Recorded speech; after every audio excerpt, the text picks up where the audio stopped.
Welcome back. അപ്പോൾ Christmas ചാനലിൻ്റെ short video ഞാൻ അപ്ലോഡ് ചെയ്തിട്ടുണ്ട്, എല്ലാവരും കണ്ടെന്ന് കരുതുന്നു.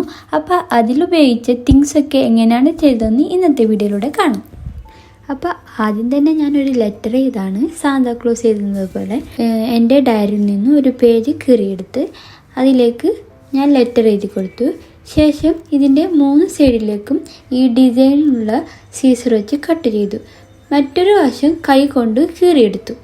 അപ്പോൾ ഈ പേജ് ഈ ഒരു ഡിസൈനിൽ കിട്ടിയിട്ടുണ്ട്. ഇനി നമുക്ക് ഈ വേർഡ്സൊക്കെ എഴുതി സ്ലിപ്പ് എങ്ങനെ ഉണ്ടാക്കുന്നതെന്ന് കാണിച്ചു തരാം. ഇതും ഞാൻ എൻ്റെ ഡയറിയിൽ നിന്നും ഒരു പേജ് കീറിയെടുത്ത് ഈ പേജിലേക്ക് ഈ ലെറ്റേഴ്സ് വെച്ചിട്ട് ഒന്ന് സ്റ്റാമ്പ് ചെയ്ത് കൊടുക്കുകയാണ്. നമുക്ക് ഏത് വേർഡ്സാണ് വേണ്ടത് ആ വേർഡ്സ് സ്റ്റാമ്പ് ചെയ്ത് കൊടുക്കാം.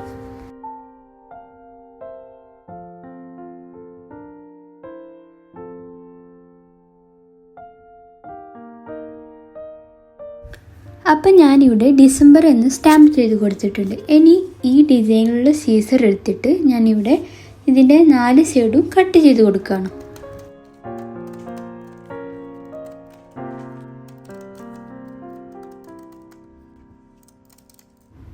അപ്പോൾ ഈ നെയിം സ്ലിപ്പ് എങ്ങനെയാണ് ചെയ്തതെന്ന് മനസ്സിലായില്ലേ? ഇത് ഫിനിഷ് ആയിട്ടില്ല. ഇനി ഇതിൻ്റെ 4 സൈഡിലേക്കും ഒരു ബ്രൗൺ ഷെയ്ഡ് ചെയ്ത് കൊടുക്കാം. ഇതേപോലെ ബാക്കിയുള്ള നെയിം സ്ലിപ്പിലേക്കും ചെയ്തെടുക്കണം. ഇനി നമ്മൾ ചെയ്ത ലെറ്റർ ഉണ്ടല്ലോ, ഇതിൻ്റെ 4 സൈഡിലേക്ക് ഈ ബ്രൗൺ ഷെയ്ഡ് ചെയ്ത് കൊടുക്കാം. ഞാൻ ചെയ്യുന്ന ജേർണലിന് ഒരു വിൻറ്റേജ് തീം കിട്ടാൻ വേണ്ടിയിട്ടാണ് ഈ ഷെയ്ഡ് ചെയ്ത് കൊടുക്കുന്നത്. ഇനി നമുക്ക് ഇതുപോലെയുള്ള വാഷി ടൈപ്പിൻ്റെ പാറ്റേൺസ് എങ്ങനെയാണ് ചെയ്യുന്നതെന്ന് കാണാം. അതിനുവേണ്ടി ഞാനിവിടെ വൈറ്റ് A4 ഷീറ്റും ബ്രഷ് പെന്നും എടുത്തിട്ടുണ്ട്. അതിൽ നിന്ന് ഒരു പിങ്ക് ബ്രഷ് പെൻ എടുത്തിട്ട് ഇതിൻ്റെ സൈഡിലേക്ക് കളർ ചെയ്ത് കൊടുക്കാം. ഇനി ഞാനിവിടെ റെഡ് മാർക്കർ എടുത്തിട്ട് ഇതിന് ഹൊറിസോണ്ടലായിട്ടും വെർട്ടിക്കലായിട്ടും ലൈൻ ചെയ്ത് കൊടുക്കുകയാണ്. ഇനി ഇത് നിങ്ങൾക്ക് എത്ര വീതി വേണോ അതിനനുസരിച്ചിട്ട് കട്ട് ചെയ്തെടുക്കാം. ഞാനിവിടെ കൈ വെച്ചിട്ടാണ് കട്ട് ചെയ്യുന്നത്. എനിക്ക് ആ കൈ കൊണ്ട് കീറിയ ഡിസൈന് വേണം എന്നുള്ളത് കൊണ്ടാണ് ഞാൻ ഇങ്ങനെ ചെയ്യുന്നത്. നെക്സ്റ്റ് നമുക്ക് കുറച്ച് സ്റ്റിക്കേഴ്സ് ചെയ്തെടുക്കാം. അതിനുവേണ്ടി A4 ഷീറ്റിൽ ഞാൻ കുറച്ച് ചിത്രം വരച്ചിട്ടുണ്ട്. ഇനി നമുക്കത് കളർ ചെയ്ത് കൊടുക്കാം.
അപ്പോൾ അതേ സ്റ്റിക്കേഴ്സിനൊക്കെ കളർ ചെയ്ത് കഴിഞ്ഞ് ഇനി നമുക്കിത് ഓരോന്നും വേറെ ആയിട്ട് കട്ട് ചെയ്തെടുക്കാം. എന്നിട്ട് ഓരോ സ്റ്റിക്കറും അതിൻ്റെ ഷേപ്പിനനുസരിച്ചിട്ട് കട്ട് ചെയ്യണം, എന്നെങ്കിൽ ആ സ്റ്റിക്കേഴ്സിൻ്റെ ഒരു ഭംഗി തോന്നത്തുള്ളൂ.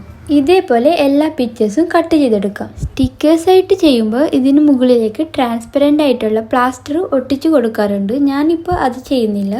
ഞാനിത് നോർമൽ ഈ പേപ്പർ പോലെ തന്നെ ഇതിനടിയിലേക്ക് ഗ്ലൂ ചെയ്തിട്ട് ഒട്ടിച്ചു കൊടുക്കാനാണ് പ്ലാൻ. നെക്സ്റ്റ് ഞാനിവിടെ എടുത്തിട്ടുള്ളത് വൈറ്റ് A4 ഷീറ്റ് പേപ്പറും എൻ്റെ കയ്യിലുള്ള ഒരു പഞ്ചിങ് മെഷീനുമാണ്.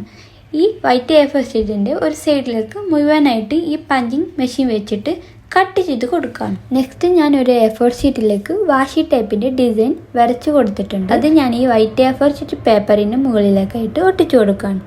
ഈ ഡിസൈൻ വരച്ചതൊന്നും ഞാൻ ഇതിൽ കാണിക്കുന്നില്ല, വീഡിയോ ഓൾറെഡി ലെങ്ത് ആയിക്കൊണ്ട് പോവുകയാണ്. ഇത് വേണമെന്നുണ്ടെങ്കിൽ ഞാൻ സെപ്പറേറ്റ് ചെയ്തിട്ട് കാണിച്ചു തരാം. ഇത് ഞാൻ സെപ്പറേറ്റ് ആയിട്ട് കട്ട് ചെയ്തെടുത്തു. ഇപ്പോൾ ഇത് ഒരു വാഷി ടൈപ്പായിട്ട് മാറിയില്ലേ. നമുക്ക് ഇതുപോലെ ഏത് ടൈപ്പിലുള്ള വാഷി ടൈപ്പ് വേണമെങ്കിലും ഉണ്ടാക്കിയെടുക്കാം. നിങ്ങൾക്ക് ഇങ്ങനെയുള്ള വാഷി ടൈപ്പ് വേണമെന്നുണ്ടെങ്കിൽ ഇതിൻ്റെ സെപ്പറേറ്റ് വീഡിയോ ഞാൻ ചെയ്തു തരാം. നെക്സ്റ്റ് ഞാനിവിടെ എടുത്തിട്ടുള്ളത് KFC പേപ്പർ ബാഗിൻ്റെ പീസാണ്. അതിലേക്ക് ഈ പഞ്ചിങ് മെഷീൻ വെച്ചിട്ട് സൈഡിലേക്ക് കട്ട് ചെയ്ത് കൊടുക്കുകയാണ്. അപ്പം ഞാനിവിടെ എനിക്ക് ജേർണലിന് വേണ്ട തിങ്സൊക്കെ ഉണ്ടാക്കി കഴിഞ്ഞു. ഇനി നമുക്ക് ജേർണലിന് ഇത് അറേഞ്ച് ചെയ്ത് കൊടുക്കുന്ന വീഡിയോ കാണാം. അപ്പം ഞാൻ എൻ്റെ ഡയറി എടുത്തിട്ടുണ്ട്. ഇതിലേക്ക് ആദ്യം ഞാൻ ചെയ്യുന്നത് ഈ KFC പേപ്പർ ബാഗിൻ്റെ പീസ് എടുത്തിട്ട് ഇതിൻ്റെ രണ്ട് സൈഡിലേക്ക് ഒട്ടിച്ചു കൊടുക്കുകയാണ്. ഇത് അളന്നിട്ട് ഇതിൻ്റെ ഒരു സൈഡ് ഞാൻ കൈകൊണ്ട് കീറിയെടുക്കുകയാണ്. നിങ്ങൾക്ക് ഈ വീഡിയോ കാണുമ്പോൾ മനസ്സിലാവും.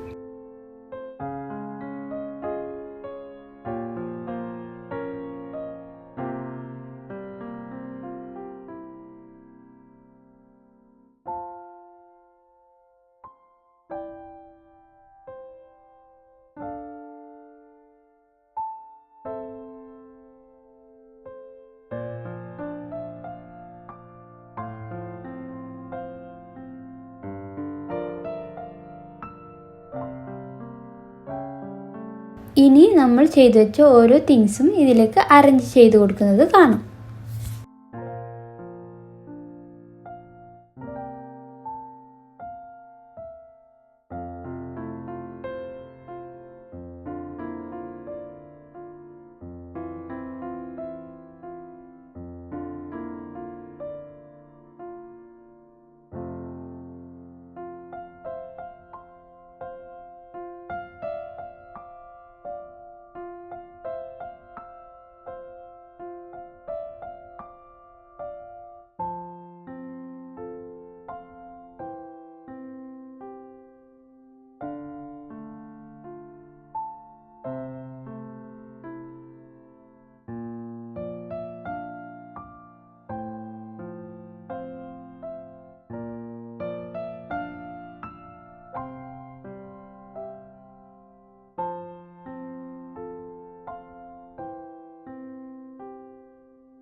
അപ്പോൾ ലാസ്റ്റായിട്ട് ഞാനൊരു കുഞ്ഞു ബോ കൂടി ഒട്ടിച്ചു കൊടുക്കുകയാണ്. അപ്പം നമ്മുടെ ജേണൽ ഇവിടെ ഫിനിഷ് ആയിട്ടുണ്ട്. എങ്ങനെയുണ്ടെന്ന് കമൻറ്റിലൂടെ അറിയിക്കണേ. നിങ്ങൾക്കിത് ഇഷ്ടമായിട്ടുണ്ടെങ്കിൽ ലൈക്ക് ചെയ്യുക, ഷെയർ ചെയ്യുക, സബ്സ്ക്രൈബ് ചെയ്യുക. നിങ്ങളുടെ അഭിപ്രായം കമൻറ്റിലൂടെ അറിയിക്കുക. അപ്പോൾ okay, bye, love you all.